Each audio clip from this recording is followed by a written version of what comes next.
Yes people, good morning, good evening, good afternoon. जो video देख रहे हैं सबके लिए कैसे हैं सब लोग? बेटा ओके, एक बार फिर से स्वागत है आप सबका हमारे नए लेक्चर में। गाइस आज की क्लास में हम लोग जो है वो करने वाले हैं हमारे बिजनेस फाइनेंस का, और एचपीएससी पीजीटी के अंदर भी ये टॉपिक आता है। ओके, सोर्स ऑफ फाइनेंस, तो उसका एक नया टॉपिक जिसके अंदर हम पढ़ेंगे आज एडीआर जीडीआर के बारे में। बोल तो अमेरिकन डिपॉजिटरी रिसीट्स ये क्या होती है, और ग्लोबल डिपॉजिटरी रिसीट्स ये क्या होती है, इनके बारे में। आप लोगों ने प्लस 1 प्लस 2 के अंदर जो है वो सोर्स ऑफ फाइनेंस पढ़ा होगा, लेकिन वहां पे जनरली हम डोमेस्टिक सोर्स जो है वही पढ़ते हैं। हमने यूरो इशू के बारे में नहीं पढ़ा। हम लोगों ने वहां पे पढ़ा था कि हाँ ऐसा है जी, अगर देश के अंदर मान लो किसी कोई भी अपनी डोमेस्टिक कंपनी है, अगर उसको देश में पैसा इकट्ठा करना है तो इकट्ठा करने के दो रास्ते उसके पास में है, या तो वो डेट से या इक्विटी से। डेट के अंदर वो बैंक लोन भी ले सकती है, या डिबेंचर भी इशू कर सकती है, या बॉन्ड भी इशू कर सकती है।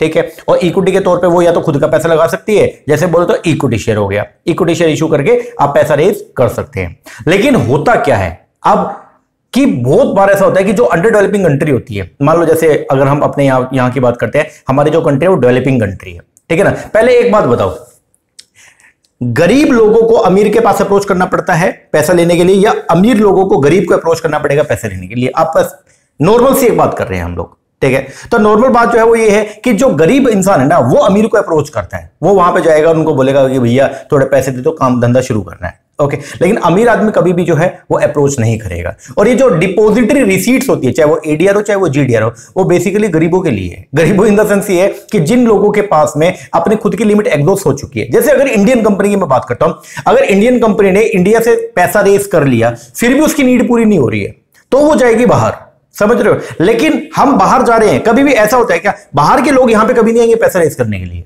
क्योंकि उनके खुद के मतलब जो वेस्टर्न कंट्रीज हैं, ओके, तो उनके खुद के पास में पैसे रिसोर्सेज बहुत अच्छे हैं, तो वो कभी भी जो है वो इंडिया की तरफ मूव ऑन नहीं करेंगे।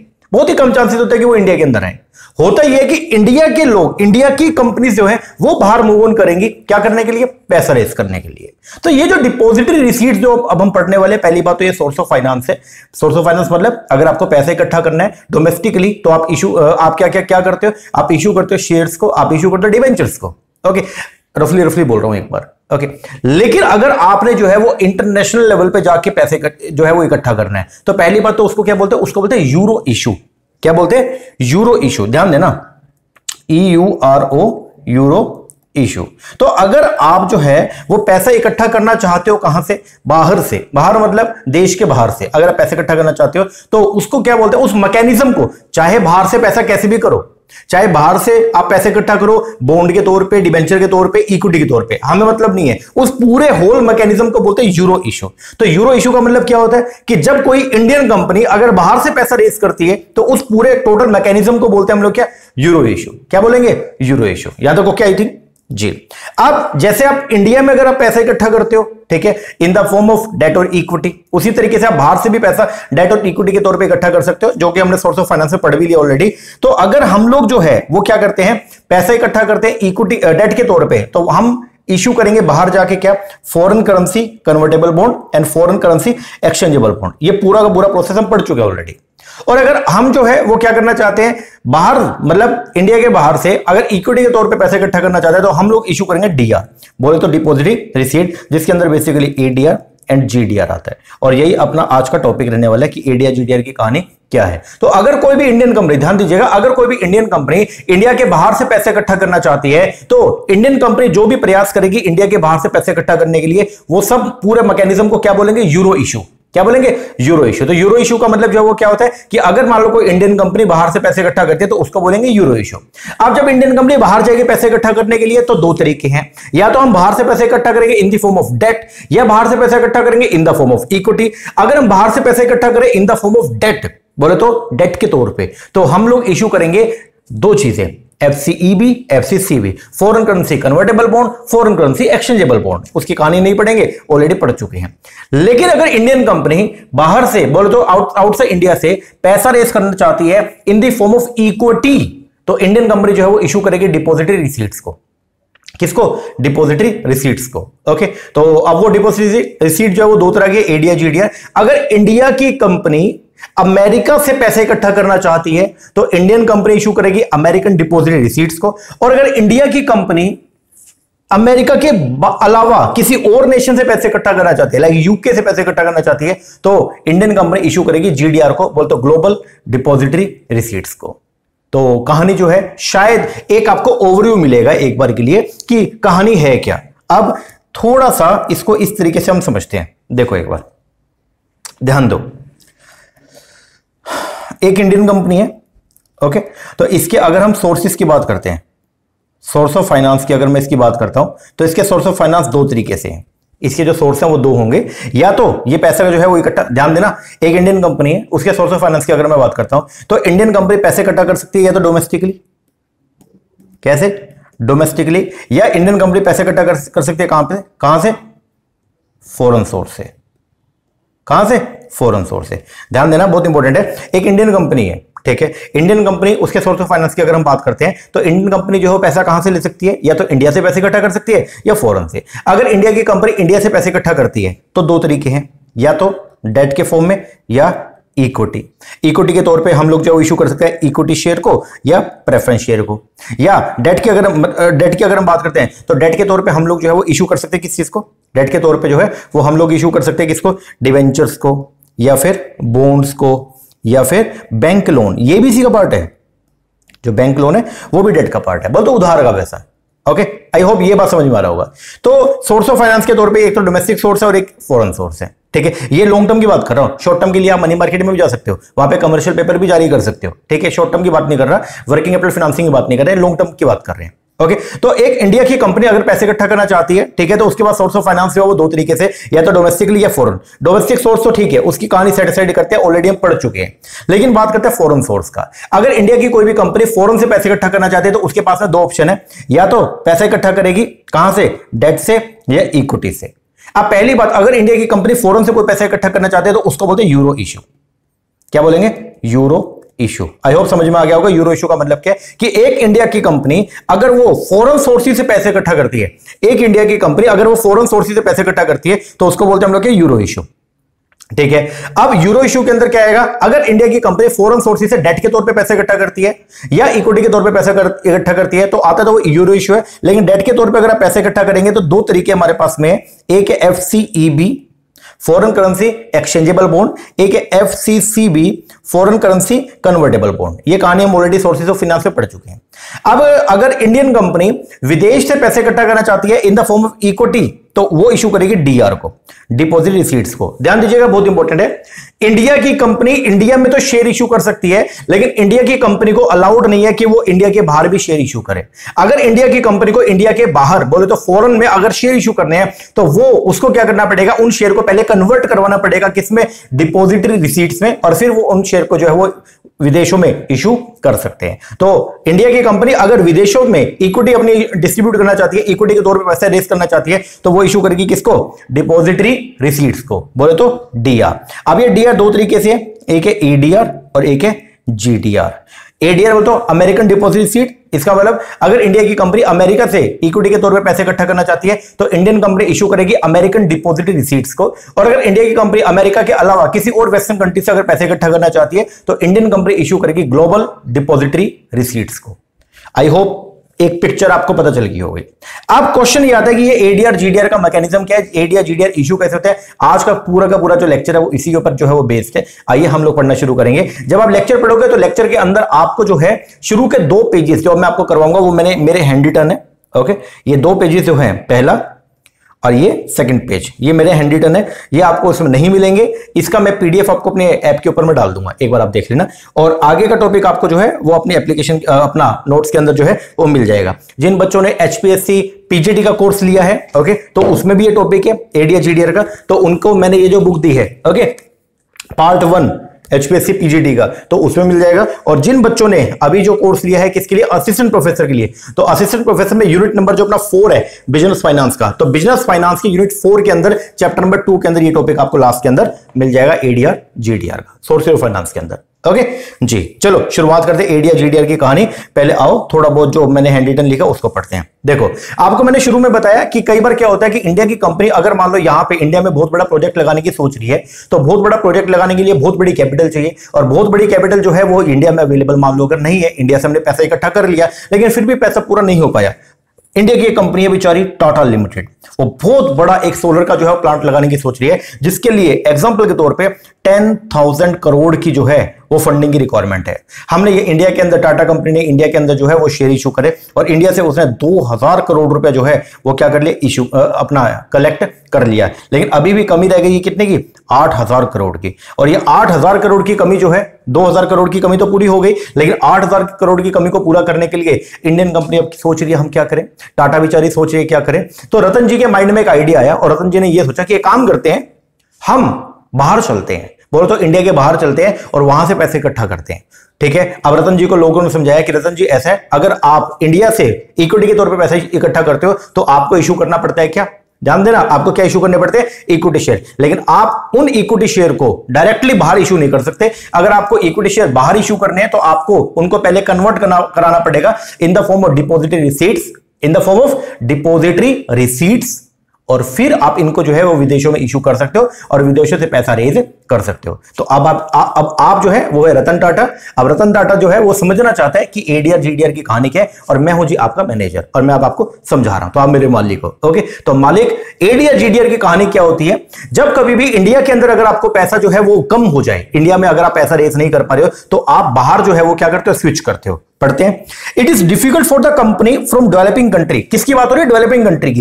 ये डिपॉजिटरी रिसीट की कहानी आई गरीबों के लिए, मतलब हमारे जैसे लोगों के लिए। ओके, गरीब का मतलब ये, मतलब वो गरीब नहीं, गरीब का मतलब कि हमारे यहां पे लिमिट हमारी एग्जॉस्ट हो चुकी है, हमारे यहां पे हमको इतना बड़ा फंडिंग चाहिए कि यहां से पैसा रेज नहीं हो पा रहा है, तो हम मूव करेंगे कहां, डेवलप कंट्री में। तो क्या बोलते हैं, बोलते हैं it is difficult for the companies, बोलते हैं ये बहुत मुश्किल होता है हमारी जो डेवलपिंग कंट्री है ना, तो वहां की कंपनीज के लिए टू रेज इक्विटी, ध्यान देना क्या करना, टू रेज, इकट्ठा करना equity capital from developed capital market. हम यहां से पैसे इकट्ठा नहीं कर पाते, और अगर विदेश में जाके इक्विटी इशू करें वो भी हम नहीं कर पाएंगे। क्यों, क्योंकि विदेश में अगर आप देखो, जब आप अगर इंडिया में शेयर इशू करने की सोचते हो तो पहले आपको सेबी की, security and exchange board of India, उसकी सारी गाइडलाइंस को पूरा करना पड़ता है। और सेबी के आपको मालूम है गाइडलाइंस कितनी ज्यादा कठोर है। ओके, बहुत स्ट्रिंजेंट कंट्रोल है। और अगर बाहर की अगर बात करें, जो डेवलप नेशन है, तो डेवलप नेशन के अंदर तो बट नेचुरल है, जो वहां के एक्सचेंज कंट्रोल बोर्ड होंगे उनके तो वैसे भी रेगुलेशन बहुत ही क्या होंगी, हार्ड होंगी।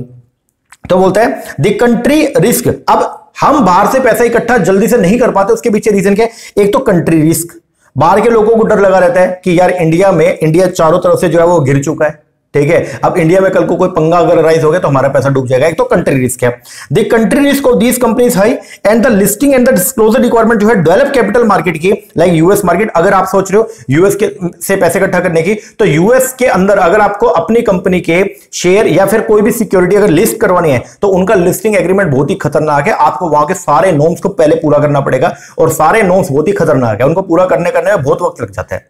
ठीक है ना, तो बोलते हैं US market are very stringent. तो बोलता है जो लिस्टिंग और डिस्क्लोजर रिक्वायरमेंट बहुत ही क्या कठोर है, बोलते स्ट्रिंजेंट है।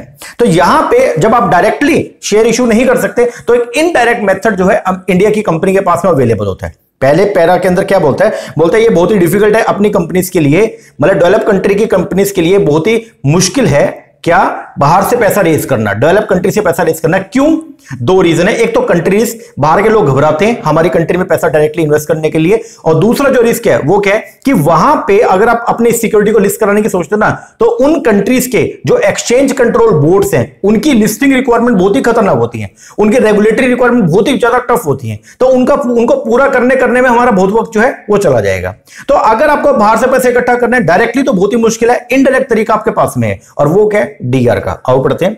तो बोलते हैं इनडायरेक्ट मेथड जो है ना, एक इनडायरेक्ट तरीका क्या करने का, रेस करने का, इकट्ठा करने का इक्विटी कैपिटल, कहां से, from foreign market, is to issue depository receipt. तो एक जो इनडायरेक्ट मेथड आपके सामने अवेलेबल है जिसके थ्रू आप फॉरेन मार्केट से इक्विटी के तौर पे पैसे इकट्ठा कर सकते हो, वो क्या है आपका, डिपॉजिटरी रिसीट। एक बात मैं दोबारा आपको बोल रहा हूं, आप समझिएगा इस बात को, डिपॉजिटरी रिसीट का जो कॉन्सेप्ट है वो जनरली किसके लिए, वो ये पूरा का पूरा जो होल गैमेट है, होल जो कॉन्सेप्ट है ये है किसके लिए, डेवलपिंग कंट्री की कंपनीज के लिए। ओके, क्योंकि डेवलपिंग कंट्री की जो कंपनीज है वो बाहर जाती हैं पैसे इकट्ठा करने के लिए, क्योंकि हमारी कंट्री के अंदर हमारी नीड पूरी नहीं हो पाती है उनके लिए। आओ, और जो डायरेक्ट मेथड तो हम नहीं जा सकते, इनडायरेक्ट मेथड जो वो क्या, bye issuing the depository receipt. अब क्या बोलता है, एक डिपॉजिटरी रिसीट जो है वो रिप्रेजेंट करती है number of equity share that are deposit in a bank in the foreign country. ठीक है। अब ये कहानी की आपको समझ में नहीं आएगा कि ये क्या है, तो इसको एग्जांपल के जरिए मैं आपको जो है थोड़ा समझाता हूं। अगर कोई इंडियन कंपनी इश्यू करती है एडीआर को इन यूएसए और वहां से कैपिटल इकट्ठा रेस करना चाहती है, कैपिटल इकट्ठी करना चाहती है, तो वो कैसे करेगी? तो किस तरीके से आप एडीआर, एक बार एडीआर या जीडीआर दोनों का सेम मैकेनिज्म है, बस फर्क एक बिल्कुल छोटा सा है। वो क्या? अगर इंडिया की कंपनी अमेरिका से पैसे इकट्ठा करना चाहते हैं इन द फॉर्म ऑफ इक्विटी, तो हम इशू करेंगे एडीआर को। और अगर इंडिया की कंपनी अमेरिका के अलावा किसी और कंट्री से, बोले तो यूके से, कनाडा से, अगर हम पैसे इकट्ठा करना चाहते हैं तो हम इशू करेंगे किसको? जीडीआर को। बस इतना, दोनों का मैकेनिज्म सब कुछ सेम है, दोनों के टाइप बिल्कुल सेम है, ठीक है। अब एडीआर या जीडीआर कैसे इशू होता है थोड़ा सा उसको समझो, फिर एक चार्ट के फॉर्म में भी आपको समझाऊंगा। आओ, सबसे पहले इंडियन कंपनी, बोलो तो टाटा कंपनी, अगर वो शेयर इशू करने की सोच रही है तो वो सबसे पहले अपने शेयर यूएसए की एक वहां का कोई बैंक होगा उसके साथ अपने को टाई अप करना पड़ेगा, और उस बैंक को बोलेंगे हम लोग कस्टोडियन। क्या बोलेंगे? कस्टोडियन। तो पहले क्या करना पड़ेगा? टाटा कंपनी को अपने जितने भी शेयर वो इशू करना चाहते हैं उन शेयर के जो सर्टिफिकेट्स हैं वो सौंपने पड़ेंगे किसको? कस्टोडियन को। जो यूएस की एक कंपनी, मान लो जेपी मॉर्गन वहां का एक है या सिटी बैंक है, उनको सौंपना पड़ेगा। तो ओवरसीज, बोले तो विदेश में एक बैंक है, उसको बोलेंगे ओवरसीज डिपोजिटरी बैंक। तो हमको क्या करना पड़ेगा? अपने सारे शेयर उनको देने पड़ेंगे, फिर वो लोग क्या करेंगे? हमारे शेयर को कन्वर्ट करेंगे डिपोजिटरी रिसीट में। जनरली 10 शेयर एक डिपोजिटरी रिसीट के बराबर होगा। तो क्या है? इंडियन कंपनी जो इशू करती है अपने शेयर्स एक किसको? रेप्यूटेड इंटरनेशनल फाइनेंशियल इंस्टीट्यूशन को। किसको? एक रेप्यूटेड इंटरनेशनल फाइनेंशियल इंस्टीट्यूशन को इन यूएसए, जो एक्ट करेगा एज ए डिपॉजिटरी के तौर पे या फिर ट्रांसफर एजेंट के तौर पे। तो सबसे पहला जो काम रहेगा वो क्या रहेगा? ध्यान दो, सबसे पहला जो काम रहेगा, एडीआर आप कैसे इशू करोगे? तो सबसे पहले जो भी इंडियन कंपनी है जो शेयर इशू करने की सोच रही है, ठीक है, तो वो सबसे पहले जो है वो क्या करेगी? अपने सारे के सारे जो शेयर है वो ट्रांसफर करेगी किसको? इंटरनेशनल फाइनेंशियल इंस्टीट्यूशन को। मतलब यूएसए के अंदर जो इंटरनेशनल बैंक है, यूएस के अंदर जो बैंक है, ठीक है, जिसको डिपॉजिटरी बोल देंगे या डिपॉजिटरी बैंक बोल देंगे, उनको हम सारे के सारे शेयर क्या कर देंगे? ट्रांसफर कर देंगे, ठीक है। तो पहले टाटा कंपनी, इंडियन कंपनी बोलते टाटा, तो टाटा जो है वो क्या करने वाली है? अपने सारे शेयर, मान लो जेपी मॉर्गन वहां का एक बैंक है, उसको सौंप देगी। फिर क्या होगा? जो डिपॉजिटरी है, बोल तो जेपी मॉर्गन, वो क्या करेगा? बंडल बनाएगा, वो जो शेयर्स है उनके बंडल बनाएगा और उनको कन्वर्ट करेगा किसमें? डिपॉजिटरी रिसीट्स में। तो डिपॉजिटरी बंडल करेगा स्पेसिफाइड नंबर ऑफ शेयर, मान लो 10 share is equal to 1 depository receipt, बोल तो 1 और 1 एडीआर। तो ये कन्वर्ट करेगा इसको किसमें? एडीआर में। तो बोलते हैं जो डिपॉजिटरी है, बोलते तो ये जो बैंक है वो बंडल करेगा, इकट्ठा करेगा स्पेसिफाइड नंबर ऑफ शेयर को एज ए डिपॉजिटरी रिसीट, और उसको फिर इशू करवाएगा them to invest in USA. फिर इन एडीआर को ये बैंक जो है वो इशू करेगा उनकी स्टॉक मार्केट के थ्रू किसको? इन्वेस्टर्स को, ठीक है जी, यूएस के अंदर। फिर जो क्या होगा? एडीआर कैन बी लिस्टेड, फिर एडीआर को जो लिस्ट करवाया जाएगा और उसका ट्रेडिंग जो है यूएसए के स्टॉक एक्सचेंज के अंदर स्टार्ट हो जाएगा। तो बोलते हैं ADR can be listed and traded on US stock exchange, ठीक है जी। जो डिपॉजिटरी है वो रिसीव करेगा डिविडेंड। अब जो डिविडेंड है वो किसको? डिपॉजिटरी के थ्रू मिलेगा इन्वेस्टर को from the issuing Indian company and pay it to the depository receipt holder in USA. जो भी एडीआर है वो डिनोमिनेट होते हैं, मतलब एडीआर जैसे अपने यहाँ पे शेयर जो है वो है 500 रुपए का, 600 रुपए का, तो अपने यहाँ पे जो शेयर है वो किसमें होते हैं? हमारे शेयर डिनोमिनेट होते हैं किसमें? रुपीस में। लेकिन जो एडीआर है वो डिनोमिनेट होंगे किसमें? यूएस डॉलर में। तो बोलते हैं एडीआर का जो डिनोमिनेशन है वो होगा किसमें? यूएस डॉलर में। एंड एडीआर इन्वेस्टर रिसीव करेंगे डॉलर इक्विवेलेंट डिविडेंड। और एडीआर, जिन लोगों ने एडीआर ले रखा है तो उनको जो है वो इनकम के तौर पे क्या मिलेगा? डिविडेंड। तो उनको जो डिविडेंड मिलेगा वो भी किसमें मिलेगा? डॉलर्स के अंदर। किसमें मिलेगा? डॉलर में। तो ये एक मैकेनिज्म होता है। अब इसको और भी बढ़िया तरीके से समझाने के लिए मैंने एक चार्ट बनाया, देखो। एक इंडियन कंपनी है जिसका नाम है टाटा लिमिटेड, वो अगर मान लो एडीआर इशू करने की सोच रही है अमेरिका में, इंडियन कंपनी टाटा लिमिटेड जिसके शेयर ऑलरेडी इंडिया के स्टॉक एक्सचेंज में लिस्टेड है, मैंने लिखा इंडियन कंपनी टाटा लिमिटेड, इसके शेयर इंडियन स्टॉक एक्सचेंज में ऑलरेडी क्या लिस्टेड, तो share listed in the Indian stock exchange. अब ये कंपनी सोच रही है कि हम जो है वो अमेरिका से इक्विटी के तौर पे पैसा रेस करना चाहते हैं, तो पहले टाटा कंपनी को क्या करना पड़ेगा? अपने सारे के सारे शेयर डिपॉजिट करने पड़ेंगे अमेरिका के एक बैंक में जिसको बोल देंगे कस्टोडियन। तो अमेरिका का एक बैंक है जिसको क्या बोल देंगे? कस्टोडियन, या इसी को बोल देंगे क्या? डिपॉजिटरी। क्या बोल देंगे? डिपॉजिटरी। तो हमको अपने सारे शेयर जो है उनको डिपॉजिट करने पड़ेंगे, ठीक है। जैसे यूएस का एक बैंक है उसका नाम है जेपी मॉर्गन, उसको हमने दे दिया। अब ये जेपी मॉर्गन जो है ये क्या करेगा? ये हमारे सारे शेयर्स को कन्वर्ट करेगा किसमें? डिपॉजिटरी रिसीट में। तो ये कन्वर्ट करेगा शेयर इनटू डिपॉजिटरी रिसीट। तो सबसे पहले इंडियन कंपनी अपने सारे शेयर जो है वो डिपॉजिट किए किसमें, अमेरिका के बैंक में। अमेरिका के बैंक ने हमारे जो शेयर थे उनको जो है वो कन्वर्ट कर दिया किसमें, डिपॉजिटरी रिसीट्स में। और फिर ये जो अमेरिका का बैंक है ये क्या करेगा, इन डिपॉजिटरी रिसीट्स को, बोले तो इन एडीआर को, अमेरिकन डिपॉजिटरी रिसीट्स को ये इशू करेगा। किसको किसको, यूएसए के इन्वेस्टर्स को। कहां और कैसे करेगा, वाया यूएसए के स्टॉक एक्सचेंज के थ्रू। तो अब ये जो अमेरिकन बैंक है ये क्या करेगा, इशू करेगा एडीआर। कैसे, वाया अमेरिकन स्टॉक एक्सचेंज। कैसे करेगा, अमेरिकन स्टॉक एक्सचेंज के थ्रू। किसको करेगा, टू द फॉरेन इन्वेस्टर्स को। किसको करेगा, फॉरेन इन्वेस्टर, बोले तो यूएसए के लोग हैं उनको, तो यूएसए के लोग हैं उनको। तो जब इनको डिपॉजिट रिसीट जो इशू की जाएंगी तो ये लोग पैसा प्रोवाइड करेंगे और पैसा पहुंचेगा किस पे, इंडियन कंपनी पे, और इंडियन कंपनी का काम भी चल जाएगा। और इनके पास क्या देंगे, ये इनके पास एडीआर आ जाएगा और फिर ये एडीआर के ऊपर इनको जो है वो जो भी डिविडेंड की इनकम है और ये सब जो है मिलती रहेगी। एडीआर का वैल्यू बढ़ता घटते रहता है। जैसे इंडियन कंपनी अगर अच्छा काम करेगी तो इंडिया कंपनी का अगर शेयर बढ़ेंगे तो वहां पे एडीआर का वैल्यू बढ़ेगा, क्योंकि एडीआर किसके बराबर होते हैं, शेयर, कुछ शेयर्स के बराबर है, ठीक है ना। तो अगर यहां पे शेयर्स की वैल्यू बढ़ेगी तो उधर जो डिपॉजिट रिसीट्स हैं उनकी वैल्यू भी क्या होगी, बढ़ेगी। तो ये पूरा का पूरा मैकेनिज्म होता है कि अगर कोई इंडिया की कंपनी जो है वो बाहर से अगर पैसा रेस करने की सोचते हो, मान लो अमेरिका से अगर आप इक्विटी के तौर पर पैसे इकट्ठा करने की सोचते हो तो आप इंडिया में तो शेयर इशू कर सकते हो, लेकिन आप बाहर अपने शेयर इशू नहीं कर सकते। अगर आपको बाहर शेयर इशू करना है तो पहले आपको उनको कन्वर्ट कराना पड़ेगा किसमें, डिपॉजिट रिसीट्स में।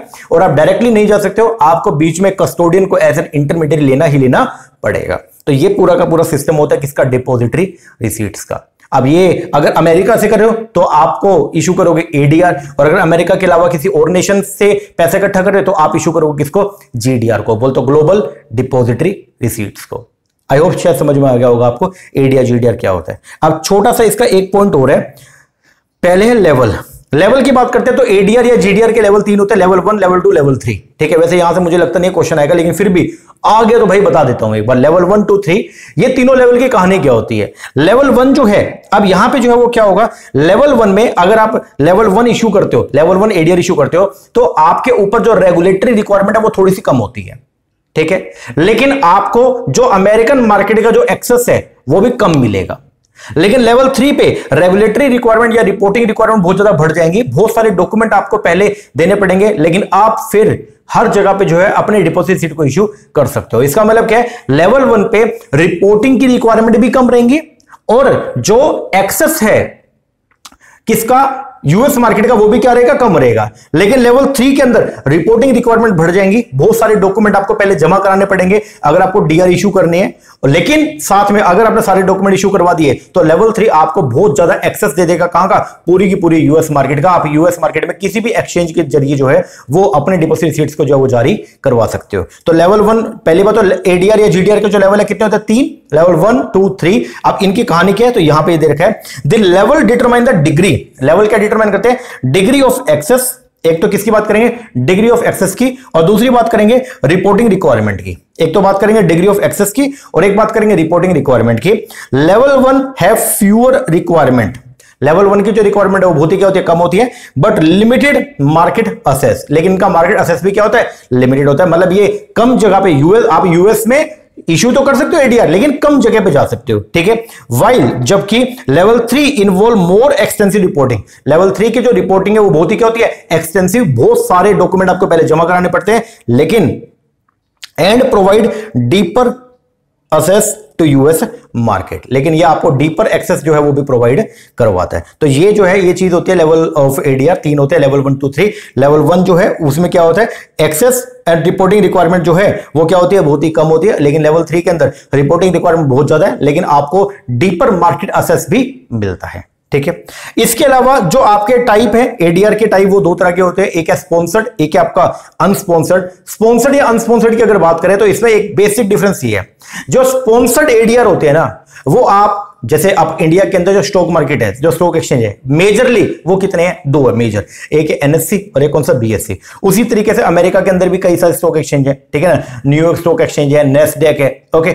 अब जो स्पॉन्सर्ड एडीआर होते हैं ना, वो किसी भी स्टॉक एक्सचेंज में लिस्टेड हो सकते हैं, मतलब उनका जो स्पॉन्सर्ड एडीआर है उनको आप किसी भी स्टॉक एक्सचेंज में लिस्ट करवा सकते हो, मतलब उनकी ट्रेडिंग किसी भी स्टॉक एक्सचेंज में हो सकती है। लेकिन जो अनलिस्टेड होते हैं, जो अनस्पॉन्सर्ड होते हैं, ये आप ओनली ओवर द काउंटर ही बेच सकते हो। इसका मतलब ये स्टॉक एक्सचेंज में लिस्ट नहीं हो सकते, इनको डायरेक्टली आपको बैंक से ही परचेज करना पड़ेगा। तो ध्यान दीजिएगा, जो एडीआर के टाइप है वो है, एक है स्पॉन्सर्ड, एक है अनस्पॉन्सर्ड। स्पॉन्सर्ड और अनस्पॉन्सर्ड में जो मेन डिफरेंस है वो क्या पहले पढ़ते हैं। स्पॉन्सर्ड की बात करता हूं पहले। बोलता है स्पॉन्सर्ड में जो यहां पे कस्टोडियन बैंक होते हैं, देखो चाहे स्पॉन्सर्ड हो चाहे अनस्पॉन्सर्ड हो, दोनों ही इशू कौन करेगा, वहां का कस्टोडियन बैंक, वहां का बैंक, ठीक है, जिसके साथ में हमने टाई अप किया है, ठीक है। तो टाटा ने मान लो जेपी मॉर्गन से अगर बात की हुई थी, तो दोनों ही केस में, चाहे स्पॉन्सर्ड हो चाहे अनस्पॉन्सर्ड हो, दोनों में ही एडीआर जो है वो तो इशू कौन करेगा, बैंक ही करेगा, कस्टोडियन बैंक ही करेगा, ठीक है।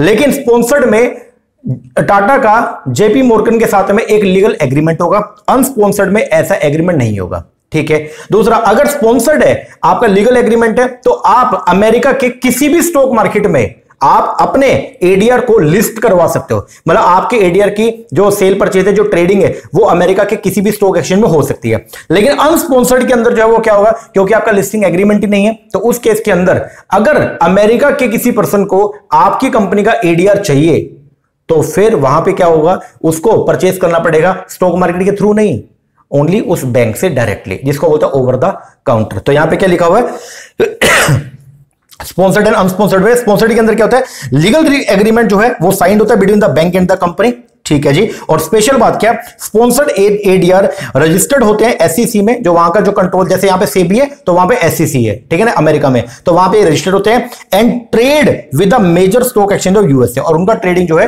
वो यूएस के मेजर स्टॉक एक्सचेंज के थ्रू हो सकता है। वाइल अगर बात करेंगे अनस्पॉन्सर्ड का, तो पहली बात तो ये, अनस्पॉन्सर्ड में कोई लीगल एग्रीमेंट नहीं होता, और दूसरी बात जो है ये, unsponsored ADR on the other hand trade only over the counter. आप इनको सिर्फ ओवर द काउंटर ही ट्रेड कर सकते हो। इसका मतलब इनका जो सेल परचेज है वो बैंक से डायरेक्टली करना पड़ेगा, आप पोर्टल पे जाके, मतलब लाइव एनएससी, जैसे लाइव नेस्डैक या एनवाईएससी के स्टॉक एक्सचेंज के थ्रू परचेज नहीं कर सकते हो। तो बोलता है unsponsored ADR on the other hand trade only over the counter. दो चीजें होती है, एक है ट्रेडिंग ऑन द फ्लोर, एक है ओवर द काउंटर।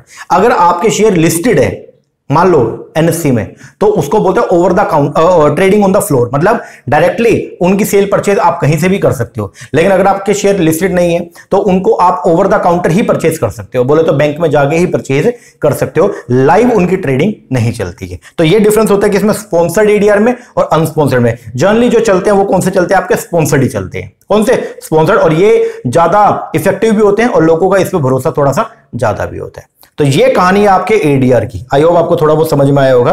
तो हमने लेवल भी, एडीआर जीडीआर कैसे इशू होते हैं वो भी हमने पढ़ लिया। लेवल तीन तरीके के, तो लेवल डिपेंड करते हैं दो चीजों पे, एक तो करते हैं एसेस पे और एक करते हैं रिपोर्टिंग रिक्वायरमेंट पे, ये हमने पढ़ लिया। और फिर हमने पढ़ लिया टाइप, टाइप के अंदर दो है, एक है स्पॉन्सर्ड एडीआर, एक है अनस्पॉन्सर्ड। स्पॉन्सर्ड और अनस्पॉन्सर्ड की क्या कहानी है वो भी हमने पढ़ लिया। अब आइए पढ़ना, अब वैसे तो मेन सब कुछ पढ़ ही चुके, आप तो बस थ्योरी पढ़नी है, अब आपको समझ ही आ जाएगा सब। चलो शुरुआत करते हैं।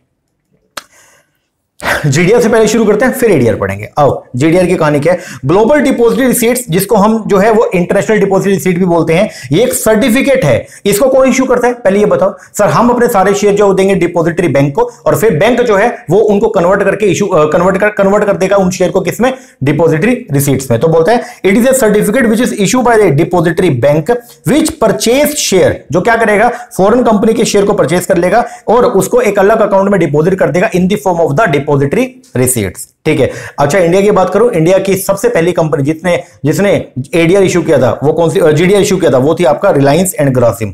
इन्होंने सबसे पहली बार जो है मई और नवंबर 1992 के अंदर जो है वो जो जीडीआर है वो इशू करे। इसके अलावा आपको मालूम है जो यूके की एक कंपनी है लैंड रोवर, आपने सुना होगा, लैंड रोवर और जेएलआर उस ग्रुप बोलते हैं उसको, जैगुआर एंड लैंड रोवर, वो दोनों कंपनी टाटा की है। और जब टाटा कंपनी ने 2008 के अंदर जब उनको परचेज किया तो उस टाइम पे टाटा कंपनी ने जीडीआर ही इशू करते। टाटा के पास पैसा नहीं था इतना, लेकिन उससे पहले जीडीआर इशू करे और फिर वहीं से पैसा लेके उन कंपनी को परचेज कर लिया था, ठीक है। तो जीडीआर क्या है, थोड़ा बहुत बता दिया। अब जीडीआर को कैसे यूज करते हैं तो बोलते हैं जीडीआर क्या रिप्रेजेंट करेगा, जीडीआर रिप्रेजेंट करता है ओनरशिप। क्या रिप्रेजेंट करेगा, ownership of a underlying number of share of a foreign company, और ये कॉमनली यूज होते हैं क्या करने के लिए, invest in company from developing और emerging market by investor in the develop market. तो जो डेवलप मार्केट के इन्वेस्टर हैं, अगर वो डेवलपिंग कंट्री की किसी कंपनी में इन्वेस्ट करने की सोच रहे हैं तो वो उस वहां पे इन्वेस्टमेंट करेंगे थ्रू जीडीआर। ठीक है, प्राइस जो होते हैं जीडीआर का वो बेस्ड होता है on the value of related share. आपको मैंने बताया, क्योंकि देखो जैसे अगर 10 share is equal to 1 GDR है, ठीक है, तो अगर एक शेयर अभी 1000 रुपए का था मान लो, या एक शेयर 100 रुपए का है, ठीक है, तो एग्जांपल के तौर पे एक जीडीआर कितने का होगा सर, ये होगा 1000 रुपए का, क्योंकि एक शेयर अगर मान लो 100 रुपए का तो 10 शेयर कितने के हो गए, 1000 रुपए के, और 10 शेयर अगर 1000 के तो मतलब एक जीडीआर कितने का, 1000 का। कल को अगर ये एक शेयर का वैल्यू बढ़ता है और 100 रुपए से ये बढ़ के 150 रुपए हो गया, तो आप ये बताओ जीडीआर का वैल्यू बढ़ेगा नहीं बढ़ेगा सर। जीडीआर एक्चुअल में वो किससे डायरेक्टली लिंक है, शेयर से। तो शेयर की वैल्यू अगर 100 से 150 हो गई तो जीडीआर की वैल्यू है वो कितनी हो जाएगी, वो भी आपकी 1500 हो जाएगी। ठीक है ना, तो यहां पे क्या लिखा हुआ है, जीडीआर रिप्रेजेंट करता है ownership of a underlying number of share of a foreign company, और ये कॉमनली यूज होता है invest in the company from the developing और emerging market by invest in develop country. Price जो होते हैं जीडीआर के, जो जीडीआर के प्राइस है वो बेस्ड होते हैं on the value of the related share, but they are traded and settled independently of the underlying share. बिल्कुल सही बात है, लेकिन जो आपके एडीआर है उनका जो ट्रेडिंग है वो शेयर के साथ कोई लिंक नहीं होता। टिपिकली अगर बात करें, एक जो जीडीआर है वो इक्वल होता है किसके, 10 अंडरलाइंग शेयर के, बट कोई भी रेशियो हम यूज कर सकते हैं। एक जीडीआर 10 शेयर के बराबर भी हो सकता है, एक जीडीआर 3 शेयर के बराबर भी हो सकता है। ठीक है, इफ फॉर एग्जांपल अगर कोई इंडियन कंपनी जो इश्यू करती है एडीआर को इन एन अमेरिकन मार्केट, वो अगर ये चाहती है उसको एक्सटेंड करना to other develop and advance country like Europe, तो उसको इश्यू करना पड़ेगा किसको, एडीआर। ठीक है ना, to the public of the Europe and the same would be named as a GDR. तो अगर अमेरिका, अगर आपने पहले जो है वो एडीआर इश्यू करते हैं अमेरिका में, अगर आप अमेरिका के अलावा बाहर से कोई पैसा इकट्ठा करना चाहते हो तो आपको इश्यू करना पड़ेगा किसको, जीडीआर को। GDR can be issue in more than one country and can be denominate in A freely convertible currency. ठीक बात है। फीचर क्या है जीडीआर के, सबसे पहला जीडीआर जो एक नेगोशिएबल इंस्ट्रूमेंट है। नेगोशिएबल है इसका मतलब क्या, आप इसको जो है वो ट्रांसफर भी कर सकते हो। तो जीडीआर जो है वो क्या, एक नेगोशिएबल इंस्ट्रूमेंट है that can be traded like any other security instrument freely. दूसरा, इंडियन कंपनी, वही इंडियन कंपनी जीडीआर इश्यू कर सकती है जिसका एक सॉलिड फाइनेंशियल रिकॉर्ड होना चाहिए अबाउट 3 इयर्स के लिए, लगातार 3 साल तक उसका बढ़िया रिकॉर्ड होना चाहिए, are readily allowed access to the global financial market through the use of the GDR. ठीक है, और आपको पहले एफआईपीबी और जो मिनिस्ट्री ऑफ फाइनेंस है इसकी गाइडलाइंस को भी पूरा करना पड़ेगा। ठीक है, since it can be denominated as multiple form of freely converted currency, तो जीडीआर इश्यू होते to the investor across the country. ठीक है, GDR is denominated in any foreign currency. GDR जो वो किसी भी फॉरेन करेंसी में डिनोमिनेट हो सकते हैं। जैसे अगर आप यूरोप के अंदर जीडीआर इश्यू करते हो तो जो आपका जीडीआर है वो होगा किसमें, यूरो के अंदर। ठीक है ना, अगर आप मान लो यूके में अगर जीडीआर इश्यू करते तो वो होगा किसमें, पाउंड में, वहां की करेंसी क्या है, पाउंड है। इस तरीके से तो बोलते हैं जीडीआर का डिनोमिनेशन किसी भी फॉरेन करेंसी में हो सकता है। अच्छा, लेकिन जो एडीआर है वो उनका डिनोमिनेशन किसमें होगा, अमेरिकन डॉलर में होगा। ठीक है ना, तो the GDR is denominated in any foreign currency but the underlying share would be denominate in the local currency of the issue. लेकिन हमारे जो शेयर है वो हमारी करेंसी में होंगे। जैसे अगर टाटा कंपनी ने अपने शेयर इंडिया में इश्यू करें तो टाटा कंपनी के जो इंडियन शेयर है वो उनका डिनोमिनेशन किसमें होगा, रुपीस में। लेकिन टाटा कंपनी ने अगर जीडीआर इश्यू कर दी यूके में तो टाटा कंपनी का जो जीडीआर है उसका डिनोमिनेशन किसमें होगा, यूके पाउंड में, क्योंकि यूके में क्या चलता है, पाउंड चलता है। ओके, बोलता है जो होल्डर होता है, जो जीडीआर का जो होल्डर है, मतलब जिसके पास में जीडीआर है, बोलते यूके वाला बंदा, the holder is entitle to dividend. UK वाले बंदे को क्या मिलेगा, डिविडेंड भी मिलेगा एंड बोनस भी मिलेगा on the value of the share underlying the GDR. ठीक है जी। इन्वेस्टर कैन कन्वर्ट, इन्वेस्टर अगर चाहे तो वो जीडीआर को इक्विटी शेयर में भी कन्वर्ट कर सकता है और उनको इंडिया की लोकल मार्केट के अंदर भी बेच सकता है। लेकिन ये प्रोविजन आप जब जीडीआर आपको मिला उसके 45 दिन के बाद ही आप इसको यूज कर सकते हो। This provision can be use after 45 days from the date of issue. आगे, under the GDR the issuing company transact with only one entity for all its transaction. जब आप जीडीआर इश्यू करोगे तो आपको एक ही बैंक के साथ में सिर्फ बात करनी पड़ेगी, आप नंबरस बैंकों के साथ में आप डील नहीं कर सकते हो। ठीक है, why do business firm trade in GDR, हम जीडीआर में ट्रेड क्यों करते हैं, तो बोलते हैं कंपनी, अब इंडिया की कंपनी जीडीआर क्यों इश्यू करती है, क्योंकि हम विदेशी कैपिटल को अट्रैक्ट करना चाहते हैं, उसके लिए हम लोग जो जीडीआर इशू करते हैं। तो बोलते हैं company issue GDR to attract the interest from the local investor. GDR provide करता है एक lower cost mechanism in which these investor can participate. These share trade as though they are domestic share. ये उसी तरीके से trade होती है इनमें भी जैसे डोमेस्टिक शेयर में ट्रेडिंग होती है, but investors can purchase the share in an international market place. ठीक है जी।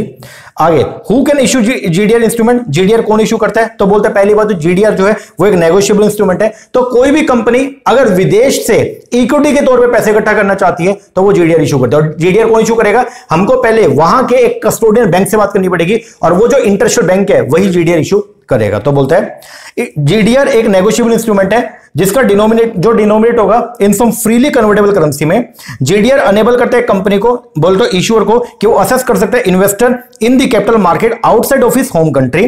सेवरल इंटरनेशनल बैंक, बहुत सारे इंटरनेशनल बैंक है जो इशू करते हैं जीडीआर, लाइक जेपी मॉर्गन हो गया, सिटी ग्रुप हो गया, डच बैंक हो गया या बैंक ऑफ न्यूयॉर्क मेलन। आगे जीडीआर और एडीआर में क्या डिफरेंस है? सिंपल सा, एडीआर क्या है? अगर हम इक्विटी के तौर पे पैसे इकट्ठा करना चाहते हैं कहां से?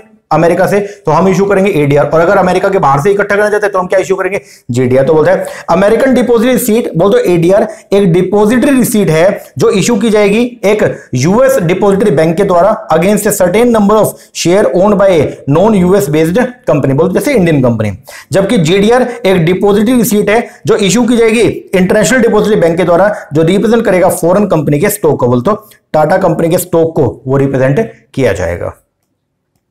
आगे अब एडीआर क्या होता है? सेम जीडीआर वाली चीज है, बस अगर अमेरिका में डिपॉजिट रिसीट इशू किया तो वो क्या हो जाएगा? एडीआर।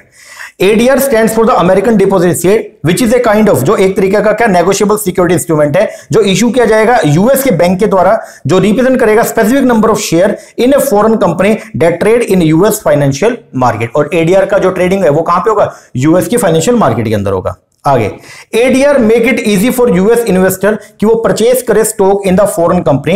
एडीआर रिप्रेजेंट करता है ओनरशिप को। एडीआर किसको रिप्रेजेंट करता है? Ownership in the share of the non US company that trade in US financial market. बिल्कुल।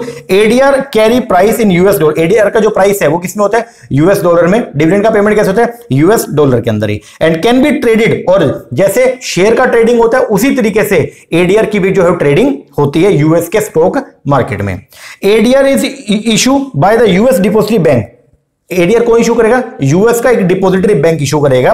And can represent a fraction of share, a single share या multiple share in a foreign stock. जैसे fraction of share का मतलब क्या? कि 7 share is equal to 1 ADR, ऐसा हो सकता है। प्राइस जो होता है एडीआर का often track the price of the foreign stock. बिल्कुल सही बात है। एडीआर का प्राइस जो है वो ट्रैक करेगा किसको? इन शेयर को। अगर शेयर की वैल्यू बढ़ेगी तो एडीआर की वैल्यू बढ़ेगी और अगर शेयर की वैल्यू कम होगी तो एडीआर की वैल्यू कम होगी। पहला जो एडीआर था इंट्रोड्यूस किया जेपी मॉर्गन ने 1927 में for British retailer Selfridge company. पूरे वर्ल्ड में सबसे पहले एडीआर इशू किया था जेपी मॉर्गन ने। ठीक है। They are currently 4 major commercial bank, और आज की डेट में जो है वो अमेरिका में 4 मेजर कमर्शियल बैंक है जो डिपॉजिट बैंक सर्विस प्रोवाइड करवाते हैं। वो है JP Morgan, Citi bank, Deutsche bank and the bank of New York Mellon. आगे का नहीं पढ़ना, अब यहां पे आ जाओ। बेसिक डिफरेंस जो है एडीआर जीडीआर में वो क्या है? ADR stands for the American deposit receipt, GDR stand for the global. Definition की बात करें तो क्या बोलता है? एडीआर एक तरीके का नेगोशिएबल, नेगोशिएबल का मतलब क्या है? एक ऐसा इंस्ट्रूमेंट जो ट्रांसफरेबल होता है उसको बोलते हैं नेगोशिएबल। ठीक है ना। तो एडीआर जो है वो क्या है? It is a type of negotiable security instrument है जो इशू किया जाता है बाय द यूएस बैंक के द्वारा on behalf of a non US company which is trading. और जो एडीआर है उसका ट्रेडिंग कहां पे होता है? Which is trading on the US stock exchange. जबकि बात करेंगे जीडीआर का तो बोलते हैं जीडीआर एक टाइप ऑफ नेगोशिएबल इंस्ट्रूमेंट है which is issue by the foreign depository bank for trading of share of A company in an international market. ठीक है। जो करेंसी है एडीआर होता है किसमें? यूएस डॉलर में। और जो जीडीआर है वो यूएस डॉलर में भी हो सकता है या यूरो के अंदर भी हो सकता है, या जिस भी कंट्री में आपने जीडीआर को इशू किया उस कंट्री की करेंसी में हो सकता है। पर्पस क्या है? To acquire resource in the US market. ADR क्यों इशू करते हैं? यूएस मार्केट से पैसे इकट्ठा करने के लिए। और जीडीआर क्यों इशू करते हैं? इंटरनेशनल मार्केट से पैसे इकट्ठा करने के लिए। To acquire resource in the international market. जो एडीआर है वो लिस्टेड होता है कहां? यूएस के स्टॉक एक्सचेंज में, बोलते हैं नैस्डैक हो गया या न्यूयॉर्क स्टॉक एक्सचेंज एनवाईएससी हो गया वहां पे। और जो जीडीआर है वो कहां लिस्टेड होते हैं? वो जिस भी कंट्री में आपने जीडीआर इशू किया उस कंट्री के स्टॉक मार्केट में, जैसे listed in the non US stock exchange like LSC हो गया या यूरोनेक्स हो गया एक्सेट्रा। इशू बाय कौन इशू करता है? जो एडीआर है वो इशू किए जाएंगे कहां? यूएस कैपिटल मार्केट में। और जीडीआर कहां इशू किए जाएंगे? यूरोपियन कैपिटल मार्केट में। ओके, जी सर, ये था पूरी कहानी एडीआर जीडीआर की। तो अगर इंडिया की कंपनी को कभी भी इक्विटी के तौर पे इंडिया के बाहर से पैसे इकट्ठा करना होता है तो इंडियन कंपनी जो है वो इशू करेगी एडीआर या फिर जीडीआर। अमेरिका से पैसे इकट्ठा करे तो इशू करोगे एडीआर को, अमेरिका के अलावा किसी और कंट्री से पैसे इकट्ठा करे तो इशू करोगे किसको, जीडीआर को। आई होप समझ में आ गया होगा आपको क्या कहानी है इसका। ओके, ये बहुत इंपॉर्टेंट कॉन्सेप्ट था, हमने पढ़ लिया। आई होप आपको समझ में भी आ गया होगा बढ़िया तरीके से। इसको अच्छे तरीके से आप कर लीजिए। इसके जो स्टार्टिंग के जो 2 पेजेस है उनका पीडीएफ मैं अपने एप्लीकेशन के ऊपर डाल दूंगा, आप एक बार वहां पे देख लेना। बाकी का सब कंटेंट आपको किताब के अंदर ही मिल जाएगा। और खास बात, हम लोगों ने जो है assistant professor, HPSC assistant professor के लिए भी और साथ में एचपीएससी पीजीटी के लिए भी, दोनों के लिए बैचेस भी हमने लॉन्च कर रखे हैं। तो अगर आप इंटरेस्टेड है, ऑनलाइन बैच है हमारा, तो नीचे नंबर इस पे कॉल करके व्हाट्सएप करके आप लोग इंक्वायरी कर सकते हैं। और 10 तारीख तक का जो है असिस्टेंट प्रोफेसर के लिए हम लोगों ने डिस्काउंट चला रखा है। 15,000 चार्जेस है उसका, 10 तारीख के बाद में 17,000 हो जाएंगे। ओके, तो एक बार आप देख लीजिएगा, ठीक है। बाकी आपको क्या क्या मिलेगा इसमें, पूरा का पूरा स्टडी मेट मिलेगा, पूरे के पूरे वीडियोस मिलेंगे, डिटेल एक्सप्लेनेशन वीडियो, प्लस में रिवीजन वीडियो, प्लस में प्रैक्टिस एमसीक्यू, और साथ में इसमें सब्जेक्टिव की भी तैयारी हम लोग करवाएंगे। ओके जी सर, तो अगर आप इंटरेस्टेड है, नीचे नंबर इस पर कॉल करके या व्हाट्सएप करके आप लोग कोर्सेज की इंक्वायरी कर सकते हैं। ओके जी सर, चलो एक बात ना करो, बाकी का टॉपिक आता है नेक्स्ट वीडियो में। तब तक के लिए थैंक यू वेरी मच।